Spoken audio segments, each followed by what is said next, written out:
Islam menyuruh kita untuk menjadi orang yang kaya. Kaya memiliki materi yang sumbernya jelas dari hal-hal yang halal. Dari mana dalilnya Ustaz? Bisa nggak dijelaskan kepada kami? Bukankah orang miskinnya muslimin lebih dulu masuk ke dalam surga sebelum orang kaya? Sebagaimana disebutkan dalam hadis sahih, saya akan menjawab iya. Dan ulama merincikan kenapa orang miskin lebih dulu masuk ke dalam surga, karena hisab mereka lebih cepat. Bukan berarti mereka mengalahkan orang-orang yang kaya.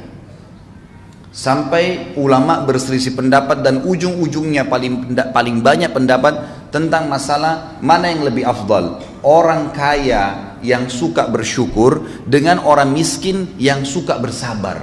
Mana yang lebih afdal posisinya? Ujung-ujungnya adalah mereka menemukan ternyata orang yang kaya bersyukur lebih afdal daripada orang yang miskin sabar. Dua-duanya punya potensi, dua-duanya punya fadilah. Tapi di sini ternyata ada hal yang luar biasa yang kadang-kadang luput dari kaum muslimin.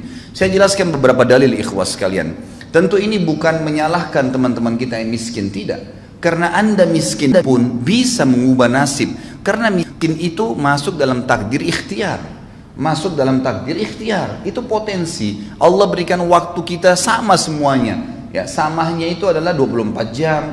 Semua punya mata dua, punya kuping dua, tangannya dua, kakinya dua. Semua punya potensi yang sama. Waktunya sama-sama 24 jam. Sama-sama lahir dari rahim seorang ibu. Kenapa kok ada orang yang maju dan ada orang yang tidak maju? Ini yang butuh kita ya korek. Apa kira-kira rahasianya? Apa kira-kira rahasianya? Ternyata dalam Islam banyak sekali dalil yang mendongkrak kita untuk menjadi orang yang sukses dunia dan juga akhirat. Saya angkat pertama misalnya dalilnya, ulama mengatakan rukun Islam itu ada 5, semuanya wajib. Tetapi 5 rukun Islam ini dari syahadat, salat, zakat, puasa Ramadan dan haji, semuanya wajib, cuma dibagi 3 lagi oleh para ulama. Yang pertama adalah wajib, tidak ada toleransi di situ, tampaknya pasti kafir. Itu adalah syahadat dan salat. Ini jelas, mutlak. Syahadat, tanpa syahadat seseorang itu dikatakan kafir. Dia tidak syahadat, oleh syahadat dia jadi muslim. Kecuali lahir dalam keadaan Islam, berarti dianggap sudah terwariskan dari orang tuanya. Karena otomatis orang tuanya akan selalu mengajarkan kepadanya masalah syahadat.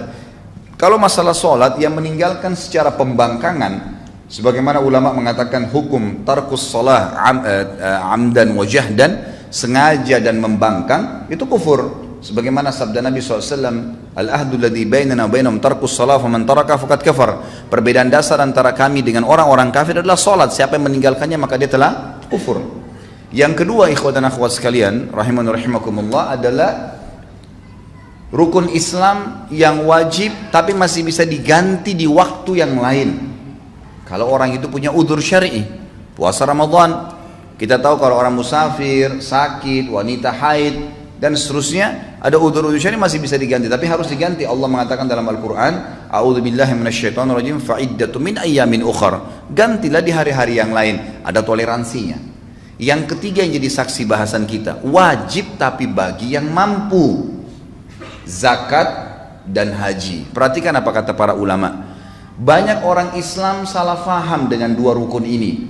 Pada saat mereka tidak punya pendapatan, mereka tidak capai nisab atau haul. Nah, nisab terutama secara khusus, masalah hartanya tidak mencapai 85 gram emas dalam 1 tahun masa penyimpanan harta, dia menganggap dirinya tidak akan pernah perlu memikirkan masalah rukun Islam ini. Nggak usah pikir zakat deh.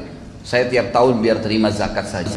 Ini pemahaman yang salah. Oh, kalau pergi haji biayanya mahal. Ya udah, saya kayaknya nggak, udah pendapatan gaji saya cuma 1 juta sebulan, 2 juta sebulan, kayaknya saya nggak mungkin pergi haji deh. Biayanya sampai 70-80 juta kalau NH+, maka mungkin saya tidak akan pernah haji. Ini pemahaman yang keliru sekali, karena dia akan memvakumkan dirinya dan tidak mau mencapai target itu.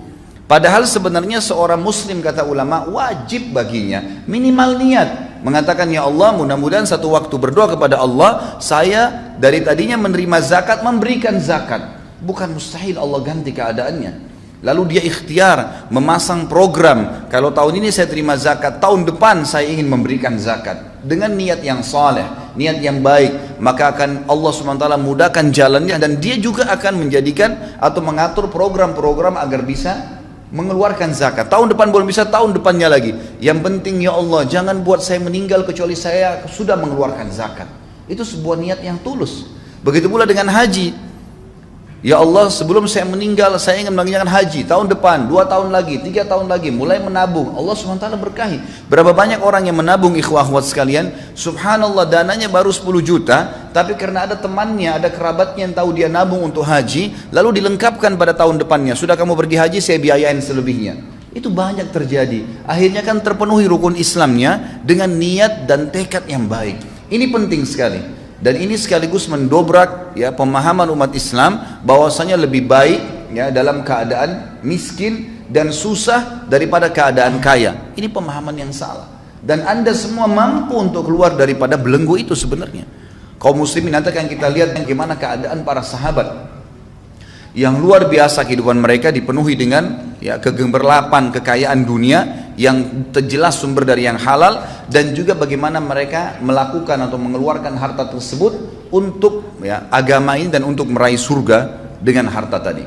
Dalil yang kedua, ikhwah akhwat sekalian, tentang masalah pentingnya orang menjadi orang yang kaya, sebenarnya punya pendapatan. Kaya ini relatif ya, bukan berarti orang sudah punya triliunan rupiah. Kaya itu ulama berikan definisi adalah orang yang sehat badannya, kemudian punya pendapatan yang mencukupi untuk kebutuhan dia, dan juga bisa mengeluarkan untuk sedekah. Itu sudah kaya namanya, karena dia sudah punya pendapatan untuk keluarkan, jadi dia sudah tidak butuh bantuan orang. Itu namanya kaya. Jadi ini relatif, jangan difahamin berarti Ustadz tuntun supaya kita jadi seorang miliarder, bukan itu maksudnya. Tapi Anda sudah punya pendapatan yang mencukupi hidup Anda dan bisa leluasa membantu orang lain walaupun sebatas kemampuan kita. Itu sudah kaya namanya. Sebuah hadis Bukhari bahwasanya telah datang sahabat-sahabat yang miskin kepada Nabi SAW. Sebagian mereka datang lalu berkata, ya Rasulullah, sahabat-sahabat kami yang kaya banyak sekali di Madinah ini, mereka mengalahkan kami dari sisi pahala. Kami sholat, mereka sholat. Kami puasa, mereka puasa.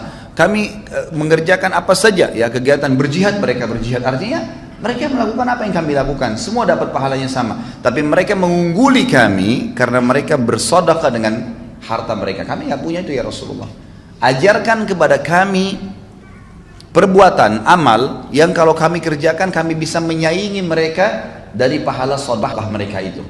Kata Nabi SAW, bacalah Subhanallah 33, Alhamdulillah 33, Allahu Akbar 33. Hadis ini kebetulan tidak dikaitkan dengan masalah sholat umumnya, gitu kan? Sebagaimana ada hadis yang serupa, pernah Fatimah meminta kepada Nabi SAW radhiyallahu anha untuk diberikan seorang pembantu untuk membantu beliau. Lalu kata Nabi SAW, wahai Fatimah, maukah saya ajarkan kepada kamu perbuatan yang mengalahkan pembantu itu, mengalahkan, menghilangkan rasa capekmu? Bacalah Subhanallah 33, Alhamdulillah, Allah Akbar 33. Hadis yang serupa tadi terjadi pada awal saya bahaskan. Maka sahabat-sahabat miskin ini pulang lalu mengamalkan. Tidak lama kemudian dalam hadis Bukhari dikatakan mereka datang kembali lalu berkata, ya Rasulullah, sahabat-sahabat kami yang kaya mendengarkan sabda Anda dan mengamalkan juga. Artinya apa? Mereka ngalahin kali. Mereka mengalahkan lagi kami dari sisi pahala. Karena zikir itu pun diamalin sama mereka. Apa jawaban Nabi SAW? Diberikan kiat yang lain, ya, diberikan ke jalan keluar yang lain seperti tadi diajarkan zikir itu. Jawaban Nabi SAW sederhana, memotivasi sahabat yang miskin, dzalika fadlullahi yu'tihi man yasha. Itu karunia Allah yang Allah kasih kepada siapa yang Dia mau. Maksudnya teman-teman sekalian, mintalah kalian kepada Allah agar bisa bersama-sama dengan orang-orang yang kaya itu. Coba cari karunia-Nya Allah Subhanahu wa taala. Jangan bergerak. Dalam pepatah bahasa Arab dikatakan fa inna haraka barakah, fa inna fi harakatin barakah. Setiap gerak upaya Allah akan nilai dan Allah akan memberikan berkah. Yang salah kalau seorang muslim vakum, bahkan kadang-kadang subhanallah kerja di sebuah tempat yang haram, lalu mengatakan saya mau makan apa ya kalau saya keluar dari sini? Subhanal Khaliq. Lalu Anda waktu di rahim ibu Anda selama 9 bulan pernah berpikir nggak makan dari mana? Ibu kita setengah mati ngunyah makanan, lalu kita mengambil saripatinya. Dia setengah mati minum yang bergizi, ya, yang bernutrisi tinggi dan seterusnya. Kita cuma ambil saripatinya. 9 bulan kita nggak pernah pikir makan dari mana. Waktu kita masa anak-anak, belasan tahun, bahkan mungkin Anda sampai SMP, SMA, itu Anda tidak pernah berpikir dari mana orang tua kita dapat uang. Kita cuma tahu butuh bayar ini, butuh beli ini dan seterusnya. Cuma mengeluh saja dan dibelikan. Dari mana Anda pernah berpikirkah dari mana uangnya? Kita makan terus bertahun-tahun. Kenapa setelah 2 tahun, 3 tahun kerja di sebuah instansi yang haram secara agama, konsekuensi tanggung jawabnya besar hari kiamat, lalu Anda mengatakan kalau saya keluar saya mau kerja di mana? Subhanallah. Dulu masih bayi, belum punya titel sarjana, tidak pernah takut. Sekarang sudah sarjana ketakutan. Mana iman dan amal soleh kita? Mana keyakinan kepada Allah Subhanahu wa taala?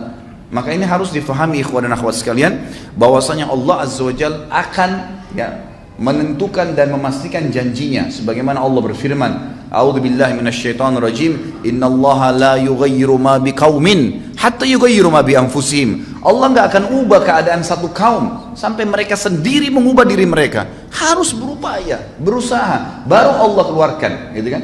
Orang sakit, kata ulama, lebih cepat sembuh dengan dia ikhtiar. Coba tanya, konsultasi sama dokter, minum obat, ikhtiar bertanya, daripada orang yang vakum duduk tidur nanti sembuh sendiri, gitu kan? Pasti berbeda. Maka harus seseorang itu bergerak di dalam agama Islam. Ini jelas sekali.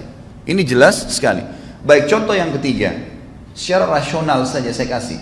Masjid ini sekarang, saya ceramah, antum dengar. Kita semua insya Allah dapat pahala kalau ikhlas kepada Allah Subhanahu Wa Taala. Dan semoga Allah tanamkan dalam hati kita keikhlasan itu. Hadir di masjid, sholat tahiyat masjid, kita nunggu antara sholat dengan sholat, ini juga termasuk insya Allah sampai duhur nanti, kemudian hadir di majelis ilmu, banyak sekali fadilah yang kita dapatkan nih. Saya sering kasih contoh di pengajian saya teman-teman sekalian, kalau saya sholat, lalu teman saya juga di sebelah sholat, saya mengajak dia, tadi dia nggak sholat, saya panggil, ayo sholat ya, dia sholat, saya dapat pahala, misal contoh saja dikasih pahala sama Allah 100, dia juga dapat pahala 100 karena dia sholat, gitu kan? Dua-dua dapat pahala. Tapi saya karena mengajak dia dikasih pahala sama Allah 100 persis pahala dia tanpa dikurangin dari pahala dia. Plus bonus, saya dapat 200 karena ngajak orang. Tapi pernah gak kita berpikir bahwasanya orang yang bangun masjid ini panen pahala semua orang yang sholat? Artinya dari mana orang bisa bangun masjid? Dari harta, ikhwah sekalian. Harus punya uang, harus punya pendapatan, tapi pendapatannya sumbernya halal, keluarnya jelas kemana, bukan dipakai foya-foya. Bangun masjid, sabda Nabi SAW dalam hadis sahih dikatakan, man bana baitan lillah, bana Allahu lahu baitan fil jannah. Siapa yang bangun di muka bumi rumah untuk Allah, masjid, Allah akan bangunkan baginya istana di surga. Oh Ustaz, saya nggak mampu bangun satu masjid, nggak masalah. Ada hadis lain yang mengatakan siapa yang membangun rumah Allah di muka bumi sebesar cakaran kaki burung di tanah, semampu kita cuma ikutkan 10.000 rupiah, 100.000 rupiah, digabung dengan pembelian semen dan batu bata dan seterusnya, maka Allah akan bangunkan baginya istana di surga. Jadi beda, orang yang menggunakan harta itu besar sekali. Besar sekali gitu kan, dia akan dapatkan pahala. Bayangkan kalau masjid ini menampung 1.000 orang misalnya, atau 2.000 orang, setiap orang yang sholat, berapa banyak pahala yang didapatkan. Sementara tadi saya kalau ngajak teman saya 1 orang, saya sudah dapat pahala dia. Bagaimana dengan orang yang bangun masjid ini? Rumah anak yatim, perbaikan jalan, banyak sekali kegiatan-kegiatan sosial, mencetak Al-Quran, kan? Belum lagi kalau kita bicara jihad di jalan Allah Subhanahu Wa Taala. Dan ini peran yang paling besar dari Uthman bin Affan yang akhirnya membeli surga dengan hartanya. Karena beliau luar biasa dalam menginfakkan hartanya. Dan subhanallah, kata kuncinya di sini, Uthman bin Affan tidak punya ijazah dari Amerika ekonomi. Uthman bin Affan tidak paham komputer zaman dulu. Uthman bin Affan radhiyallahu anhu adalah seorang yang lahir dari Mekah, belum bisa membaca dan menulis. Karena masyarakat Mekah itu tidak bisa membaca dan menulis. Tapi kita lihat nanti bagaimana kekayaan yang Allah Azza wa Jalla bukakan karena satu kata kuncinya, sumbernya halal, kemudian rajin berinfak, itu dibukain sama Allah Subhanahu wa taala. Berapa banyak orang yang punya ijazah S1, S2, S3, profesor, biasa saja keadaannya. Berapa banyak orang yang punya perusahaan banyak, besar, mobilnya mewah, tapi pada saat meninggal ternyata utangnya lebih besar daripada asetnya karena terlibat dalam masalah ribawi. Apakah ini yang dianggap prestasi dunia, ikhwah dan akhwat sekalian? Atau seseorang yang dasarnya memang tidak punya ijazah? Bukan saya katakan Anda vakum, jangan cari ijazah, bukan. Saya ingin membuka wacana, ternyata bukan ijazah yang mendatangkan sebuah rezeki, tapi kita keyakinan kepada Allah Subhanahu wa taala sebagai pemberi rezeki yang akan membuka itu, yang akan Allah Subhanahu wa taala berikan kepada kita. Sumbernya jelas, halal, dan dikeluarkan di jalan Allah, rajin mengeluarkan jalan Allah. Nah, kita yakin titipan dari Allah, maka secara otomatis Allah akan limpahkan ya apa yang sebenarnya kita minta. أعوذ بالله من الشيطان الرجيم. بسم الله الرحمن الرحيم.